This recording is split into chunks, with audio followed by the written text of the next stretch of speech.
بسم اللہ الرحمن الرحیم۔ السلام علیکم۔ آج ہم غزوہ بدر کے بارے میں بات کریں گے کہ غزوہ بدر مسلمانوں کی پہلی جنگ کس وجہ سے ہوئی اور کہاں پر ہوئی، اور اس میں مسلمانوں کی تعداد کتنی تھی اور کفار کی۔ غزوہ بدر 17 رمضان 2 ہجری مطابق 13 مارچ 624 کو محمد صلی اللہ علیہ وآلہ وسلم کی قیادت میں مسلمانوں اور ابو جہل کی قیادت میں مکہ کے قبائلہ قریش اور دیگر عربوں کے درمیان میں مدینہ میں جنوب مغرب میں بدر نامی مقام پر ہوا۔ اسے غزوہ بدر اکبری بھی کہتے ہیں۔ لڑائی کے میدان میں مجھے پرواہ نہیں ہوتی تھی کہ موت میری طرف آ رہی ہے یا میں موت کی طرف جا رہا ہوں۔ یہ دلانہ قول اللہ کے شیر مولا علی علیہ السلام کا ہے، جنہوں نے اسلامی غزوات میں ایسی شجاعت، بہادری اور بے خوفی کا مظاہرہ کیا تھا جس کی کوئی مثال نہیں ملتی۔ غزوہ بدر مسلمانوں اور کافروں کے درمیان لڑے جانے والی تاریخ کی پہلی عظیم جنگ ہے۔ حق و باطل کا یہ معرکہ 17 رمضان المبارک سنہ 2 ہجری کو مدینہ سے 150 کلومیٹر کے فاصلے پر واقع بدر نامی مقام پر لڑی گئی۔ اس جنگ میں مسلمانوں کی تعداد کفار کے مقابلے میں کافی کم تھی۔ اس کے باوجود مسلمانوں کو مشرکین پر فتح حاصل ہوئی۔ اس فتح کی ایک بڑی وجہ حضرت علی اور حضرت حمزہ رضی اللہ تعالی عنہ کی خاص جان فشائی تھی۔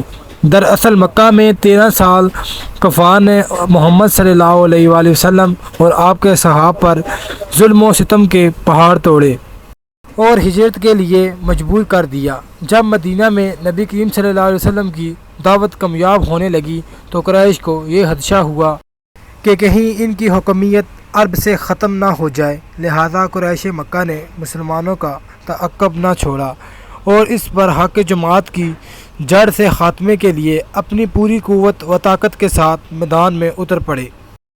اس جنگ میں مسلمان مجاہدینوں کی تعداد صرف 313 جبکہ کفار مکہ کی فوج 1000 کے قریب تھی۔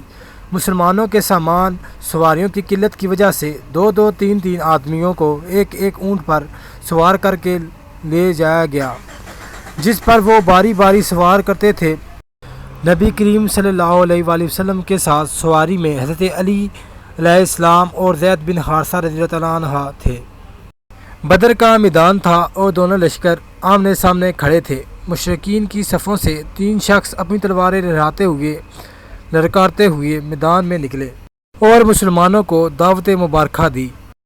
یہ عربوں کے جنگ کا دستور تھا کہ جنگ کے آغاز میں وہ زور آزمائی کیا کرتے تھے، لہذا نبی کریم صلی اللہ علیہ وسلم نے ان 3 حریف کے خلاف حضرت امیر حمزہ رضی اللہ عنہ اور حضرت علی علیہ السلام اور عبیدہ بن حارث رضی اللہ عنہ کو میدان میں اترنے کا حکم دیا۔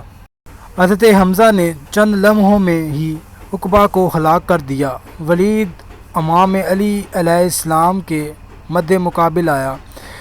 ذوالفقار کی دار اور قوت ایمانی سے برا حیدری بازو کے آگے ولید زیادہ دیر نہ ٹک پایا اور اس کا کام بھی تمام ہو گیا۔ پھر حضرت عبیدہ نے امیر حمزہ اور حضرت علی کی مدد سے شیبہ کو موت کے گھاٹ اتارا۔